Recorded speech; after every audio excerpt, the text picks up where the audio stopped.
Assalamualaikum warahmatullahi wabarakatuh. Kita akan melanjutkan dars kitab Al-Hikayat fi Fadhlis Salawat ala Sayyidis Sadat.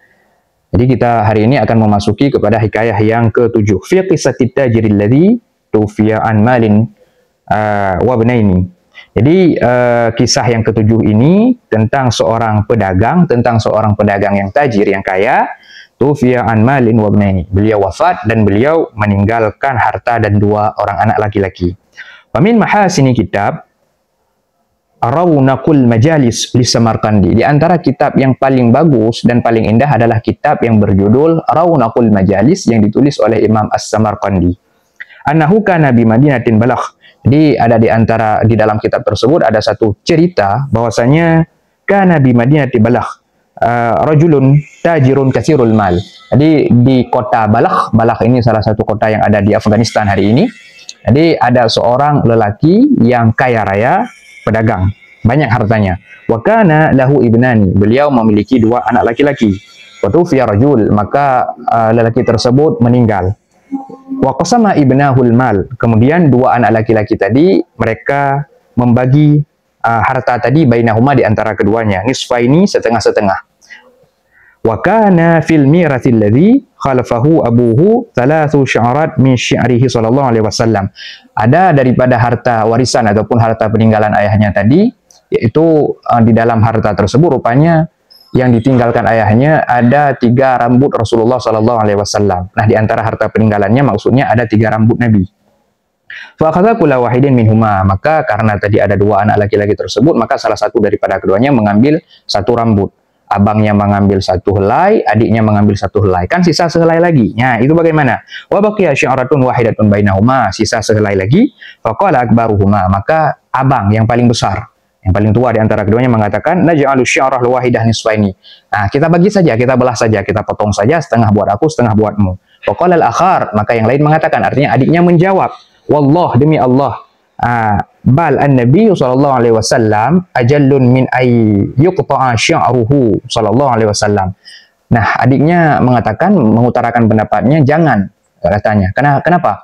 Karena Rasulullah ini terlalu mulia untuk rambutnya ini dibagi ataupun dipotong. Nah, jadi ini merupakan mungkin menurut adiknya ini satu bentuk kekurangan adab ya kepada Rasulullah. Faqala al-kabir lil asghar, maka abangnya mengatakan kepada adiknya, ta'khudhu hadhihi syi'arat fi ma yakhussuka minal miras. Nah, engkau ambil saja rambut ini daripada daripada harta warisan tadi. Nah, kemudian engkau ganti kepadaku daripada harta warisan. Artinya nanti rambutnya diserahkan kepada adiknya, tapi adiknya nanti ada satu kompensasi yang dia berikan kepada abangnya.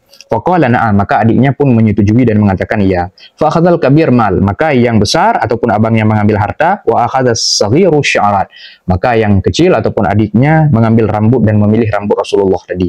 Fa ja'alaha fi baitih, maka kemudian dia meletakkan rambut tersebut di rumahnya, wa ja'ala yakhrujaha wa yushahiduha, kemudian dia bawa keluar dan dia saksikan, dia selalu menyaksikan rambut tersebut. Wa yusalli ala Nabi sallallahu alaihi wasallam, dan dia bersalawat kepada Nabi sallallahu alaihi wasallam. Wa yu'iduha ila jaybihi, dan dia kadang mengembalikan dan meletakkan rambut Rasulullah yang sehelai itu kepada di kantongnya. Famakana ghairu ayyamin qalailun hatta faniya malul kabir wa kathura malus saghir. Kemudian tidak berselang waktu yang lama, artinya tidak lama setelah itu faniya malul kabir, jadi abangnya tadi itu hartanya habis. Wa kathura malus saghir, sedangkan yang kecil tadi daripada harta warisan itu adiknya hartanya bertambah-tambah banyak, semakin kaya raya, sedangkan abangnya kebalikannya semakin miskin, habis hartanya. Wa asyahwa fi baiti akhihi ila an tawaffahu Allah taala. Kemudian abangnya karena dia sudah jatuh miskin, dia tinggal di rumah adiknya sampai dia wafat. Wa tufiya huwa ba'da akhihi. Kemudian adiknya juga ikut meninggal setelah beberapa waktu abangnya meninggal. Farahu ba'du salihin fin naumi. Kemudian ada sebahagian orang-orang saleh yang memimpikan, di dalam mimpinya melihat adiknya tadi, melihat saudara yang kecil tadi. Wa ra'an Nabi sallallahu alaihi wasallam inda qabri. Jadi di dalam mimpi orang saleh tadi melihat bahwasanya Rasul berada di samping kuburannya.